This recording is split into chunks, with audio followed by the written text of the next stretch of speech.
Ambassador Kythara's claws scraped against the console as her ship limped through Sol system. The whispered hope leaked atmosphere from 17 hull breaches. Quantum drive sputtering. "Mayday," she transmitted. "This is Ambassador Kythara of the Vel'Tar Collective. We seek asylum. Our children are dying." Behind them, her homeworld burned under Hegemony war machines, 3 billion souls reduced to ash. "Unknown vessel. This is Admiral Marcus Langley of the Terran Defense Coalition. State your intentions." The voice carried an edge that made Kythara's spine ridges flatten. These humans had barely achieved interstellar flight 50 years ago. Instead of gratitude, she found herself terrified. Scanner readings couldn't be right. Tactical Officer Zeph chirped nervously as he recalibrated sensors. "Ambassador, I'm detecting 47 vessels converging. Each ship outputs more power than our entire home fleet." Through the viewport, sleek black shapes materialized like predators from deep water. Their hulls absorbed light itself. Weapons erased tracking with mechanical precision. The lead vessel was a kilometer-long nightmare of angular armor and glowing conduits. Docking bays opened like maws, revealing atmospheric barriers that shimmered technology the Vel'Tar had only theorized about. Ambassador Kythara stepped through the docking tube onto the human flagship and immediately regretted every decision. The artificial gravity was wrong, too heavy, too constant. Corridors stretched impassably, walls lined with displays showing tactical data in languages that hurt to look at. Captain Elena Vasquez stood waiting, her left arm entirely mechanical from shoulder to fingertip. The cybernetic limb moved with fluid precision. Behind her, crew members worked stations with casual efficiency that spoke of constant danger. "Welcome aboard, the Ragnarok Ambassador." Following Vasquez through corridors, Kythara noticed chilling details. A young human barely past adolescence-monitored weapon systems with neural implants flickering behind her eyes, chatting casually about weekend plans. Another crew member, spine replaced with gleaming metal, lifted a Teuton ammunition crate while laughing at jokes shared over the neural network. "How many of your crew were augmented?" "All of them," Vasquez replied matter-of-factly. "Standard procedure. Can't keep up with AI-assisted systems otherwise. The modifications are voluntary." Mostly, the casual mostly made Kythara's stomach lurch. As they walked, Kythara's mind drifted to haunting memories. Vel Prime had been paradise, crystalline spires and floating gardens. She remembered standing on council steps when Hegemony ships appeared in orbit, massive, brutal things like flying mountains carved from black stone. The ultimatum was simple: surrender or be exterminated. The Vel'Tar chose to fight. Within 6 hours, every major city was rubble. Only evacuation ships escaped, carrying refugees to the stars. Now here she was, begging help from a species barely capable of interstellar travel. Admiral Marcus Langley looked exactly like a Deathworld predator, scarred, gray-haired, with eyes like winter ice. He gestured to a chair that automatically adjusted to her physiology, another casual display of impossible technology. "Your people are in trouble. The hegemony is known to us. They've been expanding aggressively, strip mining worlds and enslaving populations. Then you understand our desperation. We seek only sanctuary." Langley's smile was predatory. "I'm afraid that's not how humans operate, Ambassador. We don't hide from bullies." "Before we discuss further," Captain Vasquez said, leading Kythara to an observation deck, "perhaps you'd like to know about Earth." The holographic display showed peaceful oceans, gentle creatures, harmonious ecosystems what homeworlds should look like. Then it shifted to Earth. "This is a typical forest." Images of towering trees filled the display. "Notice anything?" Kythara studied carefully. "It's beautiful, very green. Look closer." The display zoomed in, revealing details that froze her blood. Every tree, bush, blade of grass was engaged in silent warfare. Vines strangled competitors. Fungi digested organisms from within. Predators stalked prey while being stalked by larger predators. "Everything on Earth is trying to kill everything else," Vasquez said cheerfully. "Has been for billions of years. We evolved in that." In the ship's gymnasium, Kythara watched human soldiers training in microgravity while laughing. They moved through combat exercises that would cripple her people, treating lethal maneuvers like games. One soldier, missing both legs, used cybernetic replacements to kick off walls with bone-shattering force. "Sergeant Torres, show our guest your pet." Torres grinned and whistled. A creature bounded forth that made Kythara scramble backward the size of a ground vehicle. Dense fur, ivory daggers for fangs. This is Rex. He's a good boy. The ship's AI materialized as a hologram, a slight woman with kind eyes and voice like silk over steel. I am Aria. You seem distressed, Ambassador. Your people terrify me. Everything about them is wrong. Aria tilted her head sympathetically. Perhaps you're viewing us through the lens of a kinder universe. On Earth, we learned one fundamental truth: adapt or die. We chose to adapt. The hologram showed Earth's history: ice ages, asteroid impacts, supervolcano eruptions, wars that turned continents to glass. Every extinction event made us stronger. We didn't just survive our world, we conquered it. Alone in assigned quarters, Kythara recorded a message she'd never send. I fear we've made a catastrophic error. The humans aren't the young, naive species we believed. There's something far worse and far more powerful. Their ship is an ecosystem of death. Every system redundant, every weapon overkill, every crew member a warrior. They've turned themselves into living weapons while maintaining casual demeanor. What kind of world creates such monsters? And what does it say about us that we came begging for their protection? She paused, staring at stars. Perhaps monsters are exactly what we need. Klaxons wailed throughout the ship, but human crew barely looked up. If anything, they seemed excited. Contact. Hegemony fleet, Baron to 68 ships, led by a Decimator-class dreadnought. Admiral Langley's voice echoed with preternatural calm. All hands to battle stations. Implement Protocol 7. Kythara felt the ship shudder as massive systems came online. Through bulkheads, she heard weapons charging, fighters launching, mechanical precision of a war machine awakening. They found us, she whispered. Captain Vasquez placed a reassuring hand on her shoulder. Good.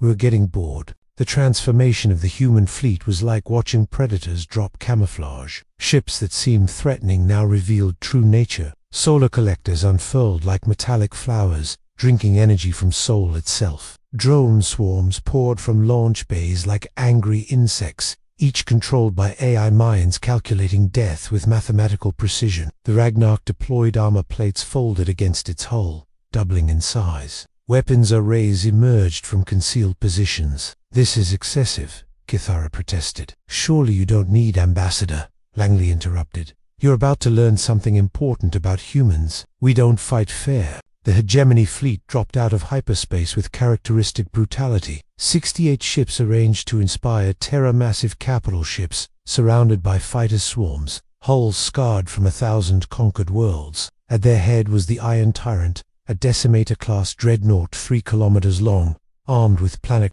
War Prime Thok's voice echoed across all frequencies. Attention, primitives, you harbor enemies of the Hegemony. Surrender the Vel'Tar refugees, and we will grant quick death. Resist, and we turn your pathetic system into a monument to our power. Silence lasted exactly 30 seconds. Then, Admiral Langley responded. War Prime Thok, this is Admiral Marcus Langley. I'm afraid there's been a misunderstanding. What misunderstanding? Primitive. You seem to think you have us outnumbered. On every display throughout the human fleet, tactical sensors came online simultaneously. Space around Hegemony ships suddenly lit up with contact indicators, hundreds of them. Stealth ships materialized from nothingness, cloaking fields dropping to reveal sleek predators positioned throughout the enemy formation. Human vessels had approached undetected, hiding among asteroids, drifting in sensor shadows, patient as spiders. We've been tracking your fleet since it entered the Kuiper Belt 6 hours ago. The tactical display showed true scope of human preparation. 237 vessels surrounded the Hegemony fleet,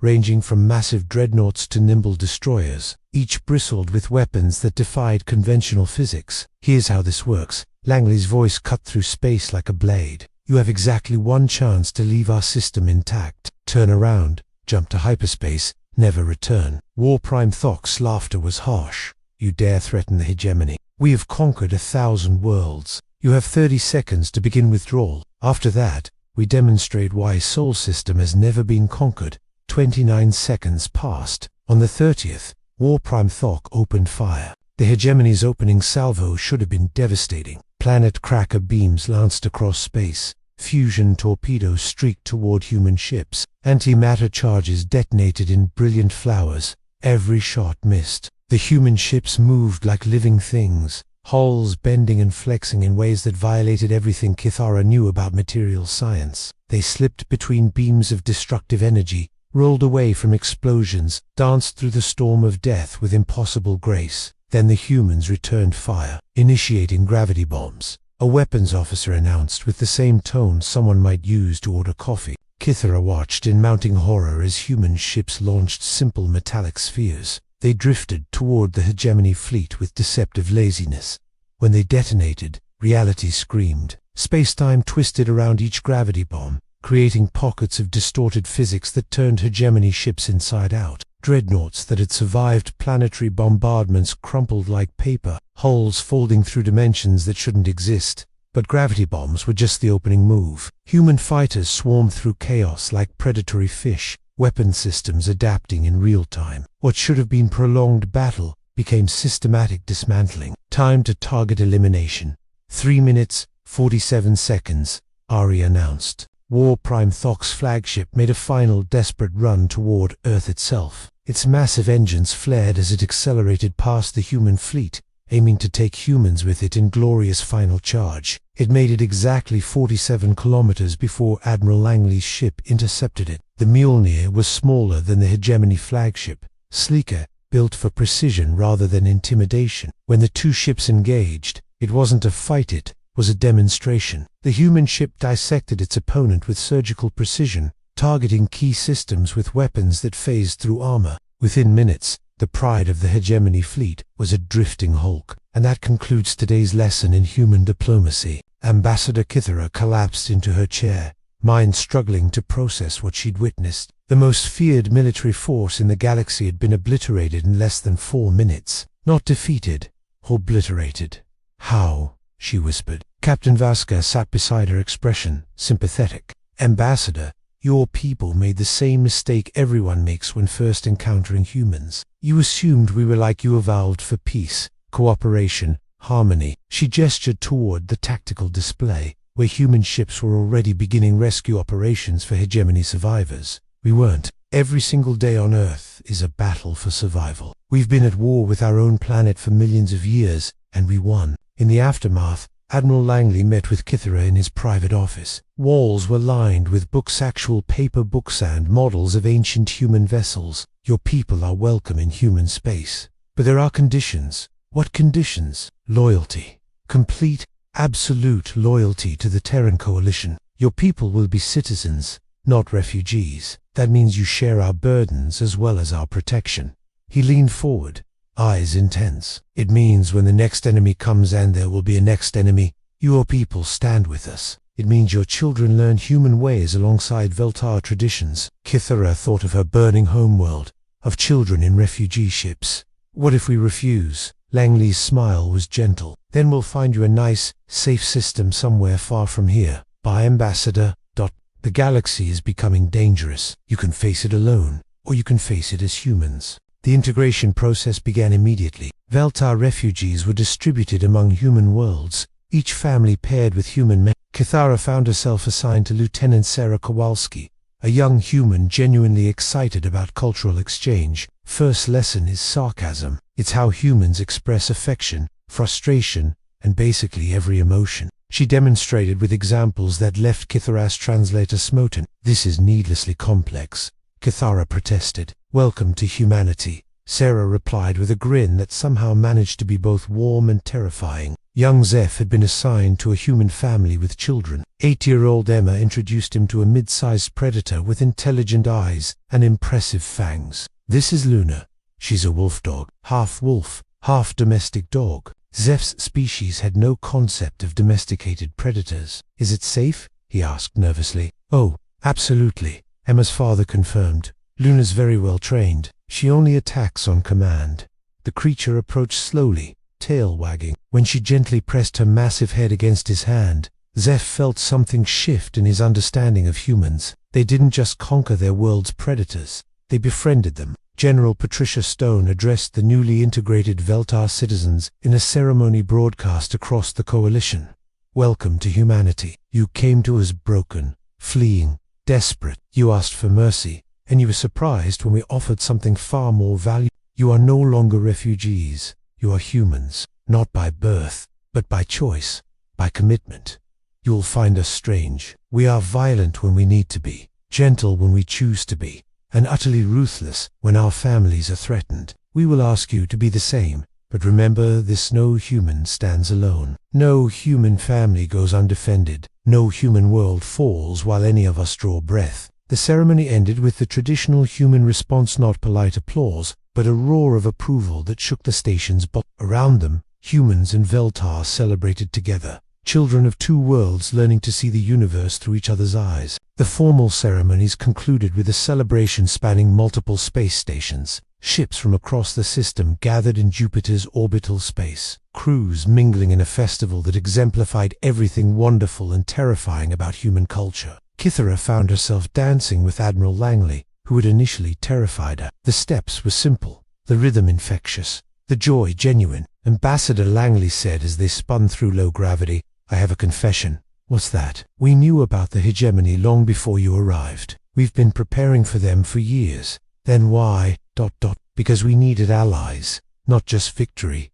Anyone can win a battle, Ambassador. It takes wisdom to win the peace that follows." Alone in her new quarters aboard the diplomatic station orbiting Earth, Ambassador Kythara recorded her final entry. "We came to the humans calling their world a Deathworld, expecting to find primitives who might take pity on us. Instead, we found family. Yes, Earth is a death. Its people are forged in conflict, shaped by struggle, hardened by necessity. They have turned themselves into living weapons while remaining fundamentally human. But what makes them truly dangerous is not their weapons or technology or willingness to fight. What makes them dangerous is their capacity to adopt strangers, to extend protection to those who have nothing to offer except loyalty and hope. The Hegemony called us enemies and sought to destroy us. The humans called us family and made us stronger. Deathworld, perhaps. But for us, for the children who will grow up under human protection, for us, it is home." She ended the recording and looked out at Earth, turning slowly below. A blue marble wrapped in white clouds,